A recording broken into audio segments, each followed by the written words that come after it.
নমস্কার সকলকে, আমি অর্পিতা ক্রিয়েটিভ কন্যার পরিবারে তোমাদের সবাইকে রইল সাদর আমন্ত্রণ। আশা করি তোমরা সকলেই ভালো আছো আর সুস্থ আছো। বাগানে এখন একটু একটু করে গাছ লাগাচ্ছি, ভাবছি সামনের দিনগুলোতে আরও ফল আর ফুলের গাছও লাগাবো, যেন পুরো ব্যাকইয়ার্ডটা একদিকে সবুজ আর রং বেরঙের ফুল দিয়ে যেন ভরা থাকে। কি সুন্দরটাই না লাগবে বলো সেই সময়টা। আসলে গাছ আর গাছগাছালি নিয়েই না আমার অনেকটা সময় কেটে যায়। ওদের সাথে না সময় কাটাতে আমার ভীষণ ভালো লাগে। এরা শুধু বাগানটাই না, আমার মনটাকেও না খুব শান্তিতে ভরে রাখে।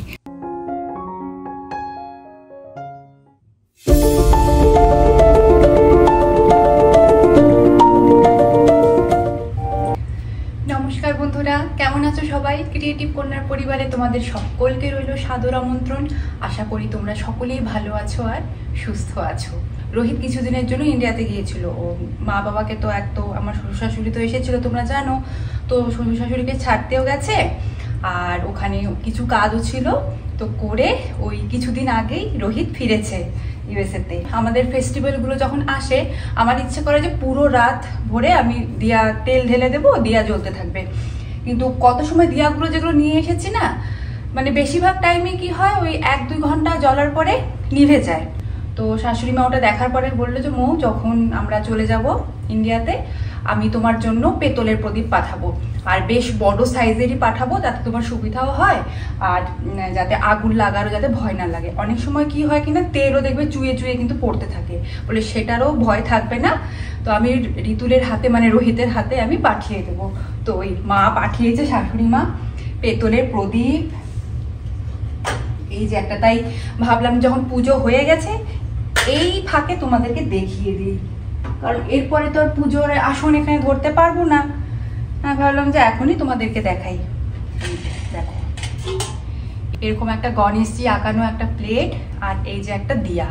এই দিয়াটা এত বড় যে এর মধ্যে মা অনেক সলতাও পাঠিয়েছে। বড় বড় কিছু সলতা তো আমি ভেতরে রেখে দিয়েছি, আর বড় বড় বেশ সলতাও পাঠিয়ে দিয়েছে। বললো এটার মধ্যে তুমি যদি তেল দিয়ে পুরো, যখন নবরাত্রি আমাদের আসে, দুর্গাপুজোর টাইম, 9 দিনই যদি আমি জ্বালাতে চাচ্ছি, একবারে তেল ঢেলে দিয়ে তুমি লাগিয়ে রাখতে পারো, নিবে না, আর ভয়ও নেই এটাতে। আর তেল চুইয়ে পড়বে যে সেটারও ভয় নেই, সেই জন্য আমাকে মা একটা প্লেটও দিয়ে দিয়েছে। তো এই যে আর একটা পাঠিয়েছে এই ধরনের। এই দিয়াটা মাঝারি সাইজের, অত বড় না, কিন্তু এই দিয়াটা সব থেকে ভালো কি, দেখো প্লেটটা না ফিক্স করা, আর এই জায়গাটা এরকম উঁচু, মানে কোনো জায়গায় যদি রাখতে চাচ্ছি প্লেটটা টাচ হবে না, তো এভাবে উঁচু হয়ে থাকবে। সুন্দর না জিনিসটা? মাকে বলছিলাম যে দিয়াগুলো খুব সুন্দর হয়েছে, আর আমার প্রবলেমও সলভ না হলে আমি ওটাই ভাবছিলাম যে আবার গিয়ে দিয়া কিনে নিয়ে আসবো। কারণ তোমাদের যদি মনে আছে, আমি যখন আগে যে বাড়িতে ভাড়া থাকতাম, ওখানে লক্ষ্মী পুজোর সময় আমি এত বড় একটা দিয়া কিনে নিয়ে আসি, কিন্তু ওই দিয়াটার মুখটা, এই যে মুখের সাইডটা না, জানি না কি ছিল, সলতা দিয়ে যখন আমি ওটাকে তেল দিয়ে যখন লাগাচ্ছি জ্বলতোই না। সলতা তারপরে ওটাকে বড় করে নিয়ে তারপরে আবার পুরো ভর্তি করে তেল দিয়ে লাগাতাম, জ্বলতোই না। ওই ভিডিওতে আমি দেখেছিলাম, আমার লক্ষ্মী পুজোর ভিডিওতে আছে। তো তবে থেকে আমার ইচ্ছা ছিল যে একটা বড় ধরনের প্রদীপ কিনবো, ব্রাসের প্রদীপ। তো যাই হোক, কেনা আর হয়নি, কিন্তু মা পাঠিয়ে দিয়েছে। মা এখান থেকে দেখে গেছে যে আমি একটুখানি কষ্ট করে ছোট ছোট দিয়ার মধ্যে তেল দিয়ে ঠাকুরকে দিতে থাকি। আর শিবরাত্রির সময় মাকে বলছিলাম যে আমি একটা ভাবছি একটা বড় একটা প্রদীপ কিনবো, নবরাত্রির দিন পুরো 9টা দিন ওই দিয়ার মধ্যে তেল লাগিয়ে দেবো, ওটা জ্বলতে থাকবে। তো মা তখন বলেছিল যে আমি তোমার জন্য ব্যাঙ্গালোর থেকে পাঠিয়ে দেবো। তো এই দেখো, এই দুটো এরকম পাঠিয়ে দিয়েছে। আর একটা দিয়া এই যে এরকম ধরনের পাঠিয়েছে। এটাতে আমি তেল অবশ্য ভরে দিয়েছি, এটাকে আর মন্দিরে রাখিনি। এই দুটো দিয়াকে যেমন মন্দিরে রেখে দিয়েছি, এটা মন্দিরেই থাকবে।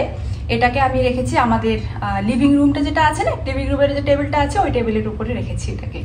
তো এটা খুব সুন্দর, দেখো তেল ভরা তো এর মধ্যে, তাই আমি উঠাতে পারছি না।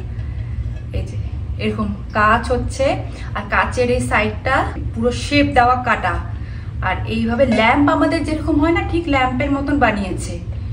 যে ঢুকে গেল, এই যে এখানে যে চাকার মতন দেখছো, এই যে ল্যাম্প যেরকম আমাদের চলে, এটাকে বাড়ানো কমানো, দেখতে পাচ্ছ তো? সলতাটা উঠছে, এই যে বাড়াচ্ছি, সলতাটা উঠছে, আর যখন নিভিয়ে দেবো ব্যাস এটা কমে গেল। আর এর ভেতরে তেল দেওয়া আছে।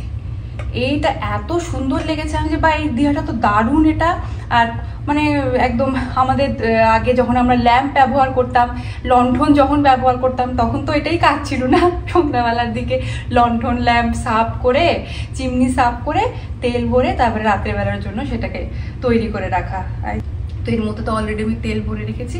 আর এটা আমাদের লিভিং রুমের টেবিলে রেখেছি এটাকে। এটা পাঠিয়েছে সলতা, অনেক পাঠিয়েছে মা, সলতাগুলো তো ভেতরে রেখে দিয়েছে, আর ধরছি না ওই দিকটা। আর এই যে, আর এটা হচ্ছে একটা পুষ্প থালা। এই যে পুষ্প থালাটা, এটা খায় আমার বিয়ের সময় বাবা আমাকে দিয়েছিল। তো মা এখন বলে কি শাশুড়ি মা, যে তুমি তো পুজো আর্চা এত করো, এত কিছু করো, আর মার তো বয়সও হয়ে গেছে না, বলে আমি তখন নিত্য পুজো করেই আমার হয়ে যায়, অত বড় পুজো তো করতে পারি না, তুমি এখন সব কিছু করো, আমি এখন ছেড়ে দিয়েছি, নিত্য পুজোটা এখানে করি। আমি দেখি তুমি যখন ফুল সাজাও, হ্যাঁ, তো ডালির মধ্যে করে নিয়ে এসে ফুল সাজাও। এবার থেকে এই যে পুষ্পর থালাটা, এটা তো তোমার বাবারই দেওয়া, এটার মধ্যে সুন্দর ফুল সাজিয়ে তুমি ঠাকুরের সামনে রাখতে পারবে বলে এই পেতলের জিনিসগুলো তো সব আমাদের ব্যাঙ্গালোরের বাড়িতে লাফটে উঠানো। তো ধীরে ধীরে করে সব বাসনগুলো নিয়ে আসবো। বাবা পিতলের থালা, গ্লাস, বাটি, অনেক কিছু ছিল, তো একবারে তো অত নিয়ে আসা যায় না। তো রোহিত বলছে এরপরে আমারও যখন কাজ হবে তখন কিছু সুটকেসে ভরে নিয়ে আসবো, যখন তুমি যাবে সাথে তখন আবার তুমিও কিছু সুটকেসে ভরে নিয়ে যেতে, এভাবে করে নিয়ে আসবো। কারণ মা বলে আমার তো দরকারই হয় না, সব পড়েই আছে লাফটে, এর থেকে বেটার তুমি তো এইসব জিনিস ব্যবহার করো, সুন্দর ভিডিওতেও তুমি এগুলো সাজিয়ে গুছিয়ে, খাবার দাবার সাজিয়ে গুছিয়ে দেখাও, তো এগুলো নিয়ে যাও, তোমার কাজে আসবে। তো এই জন্য এবার এটা নিয়ে চলে এসছে ইতুল। এটা আমাকে বাবা বিয়ের সময় দিয়েছিল পুষ্পর থালাটা। আর এই যে এরকম একটা কুলা, লক্ষ্মী মা কানো এরকম কুলো, সুন্দর না? কি আমার কবে থেকে ইচ্ছে করছিল কি একটা কুলা, এরকম পেতলের কুলা কিনবো, কিন্তু ছিল অলরেডি বাড়িতে, ব্যাঙ্গালোরের বাড়িতে। এই যে এই কুলাটা, এটাও মা পাঠিয়ে দিয়েছে, বলে এটা পুজোর সময় এটাতেও তুমি ফুল, ধান, দুর্বা যা কিছু রাখতে চাচ্ছ সাজিয়ে গুছিয়ে, ভগবানকে তো তুমি শাড়ি পাচ্ছ, তুমি সুন্দর গুছিয়ে গুছিয়ে দাও, এগুলোর মধ্যে গুছিয়ে দাও, ভালো লাগবে আরো বেশি দেখতে। এই যে বড় দিয়া দুটো দেখছো, এই দিয়া দুটো তো ওই যে শ্বশুর শাশুড়ি যখন এসেছিল তখনই নিয়ে এসছে। আমার দেখেছে এত বড় মন্দির বানানো, তো মার খুব ইচ্ছে ছিল যে মৌকে এরকম বড় বড় দিয়া দুটো গিফট করব, মৌ নিজের ঘর মানে মন্দিরের দুই পাশে দিয়া দুটোকে রাখবে। তো এই দিয়ার মধ্যে তো তেল লাগিয়ে আর আমি নষ্ট করব না, ভেবেছি ইলেকট্রিকের প্রদীপ লাগিয়ে দেবো। ইলেকট্রিক ওই যে লারি লাইটগুলো হয় না, ওগুলোকেই ভাবছি, ওগুলোকেই পেঁচিয়ে পেঁচিয়ে এটার মধ্যে লাগিয়ে দীপাবলির সময়, তারপরে আমাদের এই তো দুর্গাপুজো আসছে, ওই সময় এগুলোর মধ্যে লাগিয়ে জ্বালাবো। কারণ অন্য সময় কি হয় কি না, মনে থাকে না যে প্রদীপগুলো তোমাদেরকে দেখাবো, এসছে তো অনেকদিন হলোই, আর সবসময় তো মন্দির তো ছোঁয়াও যায় না। আমি ভাবলাম এখনই পুজো দিয়ে উঠেছি, এই সময় তোমাদেরকে দেখিয়ে দিই। আর এই দুটো এখানে, এখন তো এখানেই রেখে দিয়েছি, পরে আমি এটাকে উপরে উঠিয়ে রাখবো। চলো তোমাদের কাছ থেকে দিয়াটা একবার দেখিয়ে দিই। সত্যি বলতে এত ভালো লেগেছে এই দিয়াটা যে প্রত্যেকবার এখন জ্বালানোর সময় আর আলাদা করে আঙ্গুল দিয়ে সলতে টানার আর কোনো সমস্যা থাকলো না, আর এদিকে হাতে কালি লেগে যাওয়ার ভয়টাও থাকলো না। দেখতে যেমন সুন্দর আর ব্যবহারেও ততটাই সহজ আর সুবিধাজনক। রোহিতকে দেখো হাতে আতশবাজির প্যাকেট নিয়ে দাঁড়িয়ে আছে, আর ওই যে দেখছো দূরের দোকানটা, ওটা কিন্তু বাজির দোকান। দুদিন আগে আতশবাজি কিনতে গিয়েছিলাম।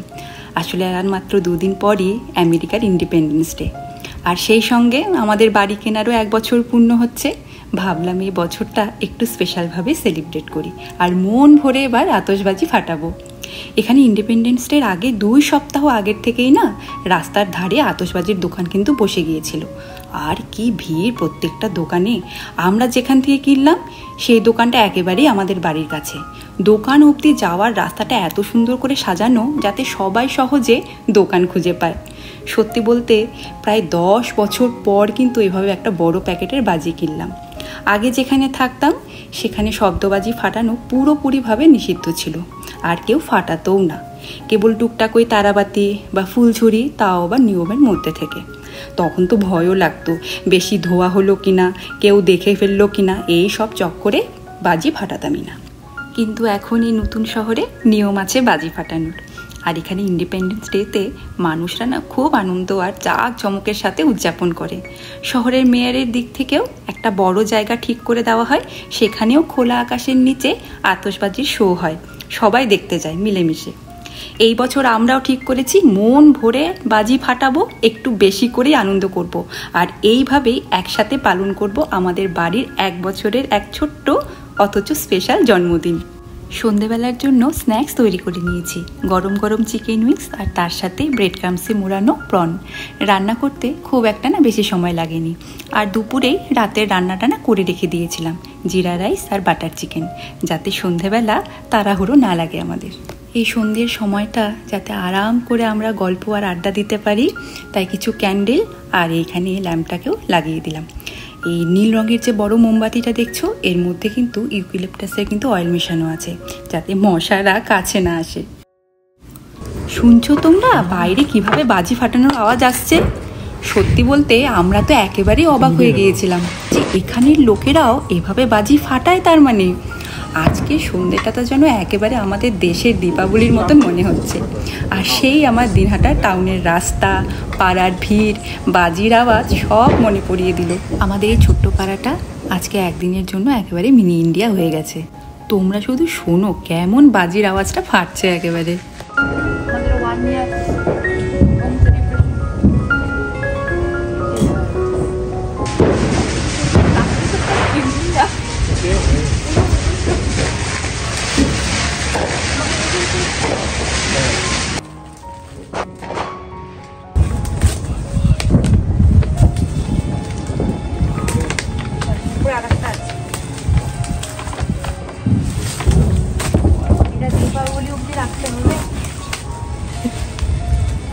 বাঁচিয়ে বাঁচিয়ে ফাটাতে হবে ভাই, এই একটাই প্যাকেট আছে, যা আবার দীপাবলিতে লাগবে, আবার ওইদিকে নিউ ইয়ারেও। ইচ্ছে তো হচ্ছিল যে সবগুলো বাজি ফাটিয়ে ফেলি, সেই এক্সাইটমেন্টটাই সামলানো এত মুশকিল হচ্ছিল, তবুও শেষমেশ আর করলাম না। একটু একটু করে রাখছি, যাতে সামনের স্পেশাল দিনগুলোতে এই আনন্দটুকু থাকুক।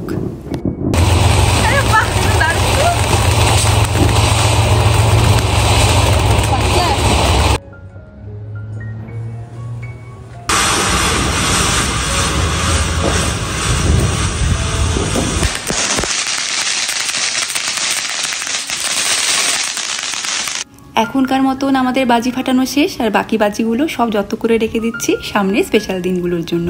আর যেগুলো ফাটিয়েছি সেগুলো খালি প্যাকেটগুলো সব ফেলে দিচ্ছি, আর জায়গাটাও না পরিষ্কার করে দিলাম। ওদিকে রোহিত খাবারগুলো সব গুছিয়ে ঘরে তুলে রাখলো, আর আমার কাজটা না অনেকটাই কমিয়ে দিল। এইভাবে আমাদের 1 বছরের হোম সেলিব্রেশনটা কেটে গেল একেবারে মজা আর আনন্দের মধ্য দিয়ে। ধন্যবাদ আমাদের আনন্দ অঙ্গনকে, এইভাবে আমাদেরকে আগলে রেখেছো আর আমাদের গল্পের মধ্যে অংশ হয়েছো তুমি। এবার থেকে ঠিক করেছি প্রত্যেক বছরই আমরা তোমার জন্মদিন এইভাবে সেলিব্রেশন করব। আর ধন্যবাদ তোমাদেরও ভিডিওটা দেখার জন্য। আজ এই পর্যন্ত, দেখা হবে আবার নতুন কিছুর সঙ্গে। সবাই ভালো থেকো।